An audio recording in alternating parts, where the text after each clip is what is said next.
right, Nathan, let's dive into this deal here. Welcome to the Deal Structure Sunday. Nathan from actually Washington, but you're doing deals in 2 states, right? 3 states actually: Washington, Oregon, and then this one's in Iowa. Nice. And Nathan is newly High Six member from Immersion. He had been an Immersion member. So awesome, awesome. Love doing deals. Let's dive in. What's the deal type, Nathan? This is a sub two. Sub two. All right. So many times people say, common question, how do you know whether you do a sub two or a sandwich or an owner financing? I call those buckets, but the answer is the best way to learn, and I'll have Nathan comment on this, the best way to learn is to literally go through a lot of these deal structures you see on the channel, especially if you're new to the channel, and just see the different nuances because every deal is different. Nathan, do you have just a kind of an opinion on how you look at the different methods to exit or acquire? Well, I think the big thing is just having a good conversation with the seller, making sure you fully understand the gravity of what they're going through on their home, and then just utilizing coach, Zach in my instance, and now you being up in high six, but then just navigating the waters throughout the conversation, just making sure, figuring out what's the right fit for them. Yeah, 100%, right? Just solving real estate problems. Always, always, always. And we'll talk through this one. And then in the deal structure overtime, we'll talk about why this one got put in the sub two bucket. So, all right, let's go. How'd you find this? What was the source? Yeah, this was an expired listing. Expired listing. Probably if you're watching this, again, whether you're watching for the first time or not, expired listings are now on the rise again. You had too many people that were riding the COVID hype, prices going up, and slowly but surely the markets are loosening up and more things are expiring. Okay, you structure what kind of, is there a term on a sub two? I don't like to, but is there on this one? No, it's infinite. It's the length of the mortgage. It's how we wrote up the option. Love it. And that's how it should be on sub two, but once in a while we get caught with sort of a letter of intent or something that we might cash out by this date. I think it's happened once to us because we really wanted a deal. All right, how much is owed on this house? I know there's no, well, I can't assume. So how much debt first? Yeah, so this one is 142 and $21. 142021. Okay. And is there any equity? No, we're not. I assume no, but okay. Sometimes there is, and let me just say this for the Wicked Smart viewers. Usually a sub two, talk about what bucket to put it in, does lend itself more to the seller needs debt relief and they need to move on. And we're going to talk in overtime about his seller, but usually that's where we're doing the sub twos. We are doing a deal, however, right now in Ohio, and this morning had another accepted offer in Michigan. Both of those sub twos have a little bit of equity. They just wanted closure and the get out. So that does happen. Okay, so you turned around and sold this for how much? Yeah, Nick, and my game plan is we're going to be selling it for 189.9. Nice spread. Okay, and so if we play this out, yeah, I do remember talking about this one now just a day or two ago. With deposit from the buyer, but let's go conservative. Yeah, I just in my sheet I just put 10%. Yes. So 18,990. Okay. It's funny in this market. Funny.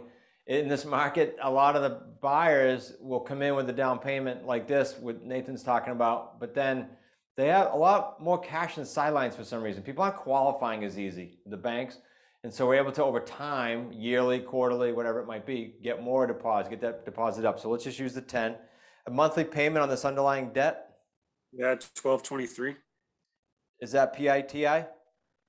Yes. If you're new, principal, interest, taxes, and insurance. The payment from our buyer, monthly? Yeah, we're shooting for 1745. 1745? It's with the taxes involved, plugging back into the... Right. So all included, they got one payment. Yep. Okay.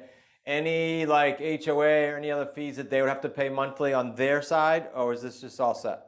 Nope, not to get too much into it, but it was a VA loan as well. So I didn't have to go too far into that with this particular seller, but no PI or PMI or anything like that. Cool. So it's a good cost for the person that we put in the home. Monthly cash flow without me doing the math? Yeah, this one is, I mean, just rounding 523 a month. Okay, and I know our term is wide open on a sub 2. What are you thinking on this? Well, I went conservative and just put 24 months. So that brought me, if I take those two numbers together, that brought me to $12,552. 12552? Yep. Okay, let me say this for the viewer too, Nathan. I know you know this. So this is very conservative, and I'm glad he did that for sake of us showing you profit, because reality is he has this infinite time frame, right? So I don't want to get too deep. We'll do it on the deal structure, but the fact is he'll probably put someone in there at a 3-year or 4-year even, and not have his thumb right on their back to get qualified. There's no rush. And the conversation can be very open. Look, no rush. The conversation can even be that he could maybe own a finance them. We'll talk about how that conversation sounds when we get to the deal structure over time. Okay, so we got payday 1, we got payday 2. Let's talk about payday 3. Just so I have to do the math. The markup was how much? Yeah, $47,878. All right, so on the principal pay down on that 1223, what's built into that, Nathan? Yeah, on this loan, it's $205 a month. Okay, not bad for a small house, right? 205 a month. And that obviously increases, ever so slightly every month. We'll use the 205. If we take away the 18,990, again, so many ways this could pivot, but we're just using basic numbers for you guys to see. What's your cash out?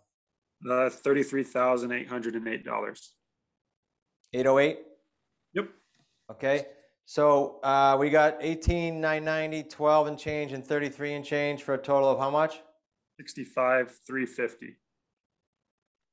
Isn't it amazing? I don't care what deal we go over. They're going to run from 45,000 to 250 every single time, no matter what. And so this stuff becomes super predictable.